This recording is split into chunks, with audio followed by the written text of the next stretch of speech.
ഇന്നത്തെ വചനം വിശുദ്ധ യോഹന്നാൻ എഴുതിയ സുവിശേഷം 1-ാം അധ്യായം 23-ാം വാക്യം. അവൻ പറഞ്ഞു, യേശയ്യാ ദീർഘദർശി പ്രവചിച്ചതുപോലെ കർത്താവിൻ്റെ വഴികൾ നേരെയാക്കുവിൻ എന്ന മരുഭൂമിയിൽ വിളിച്ചു പറയുന്നവൻ്റെ ശബ്ദമാണ് ഞാൻ. കാരുണ്യവാനും സ്നേഹനിധിയുമായ നല്ല ദൈവമേ, അങ്ങേ തിരുസന്നിധിയിൽ ഞങ്ങളുടെ എല്ലാ പ്രാർത്ഥനകളെയും ചേർത്ത് വയ്ക്കുന്നു. ഞങ്ങളുടെ അനുദിന ജീവിതത്തിൽ നന്മയുടെ വഴിയിൽ സഞ്ചരിക്കുവാനായി ധീരമായി ഈശോയ്ക്ക് സാക്ഷ്യം വഹിക്കുവാൻ ഞങ്ങളെ അനുഗ്രഹിക്കണമേ. അമ്മേ മാതാവേ, ഞങ്ങൾക്ക് വേണ്ടി മാധ്യസ്ഥം യാചിക്കണമേ.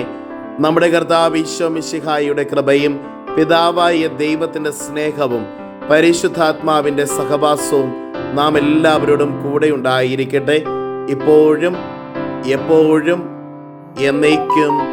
ആമേൻ. ഇന്നത്തെ നിയോഗം കുഞ്ഞി പൈതങ്ങളെ സമർപ്പിച്ചുകൊണ്ട് നമുക്ക് പ്രാർത്ഥിക്കാം.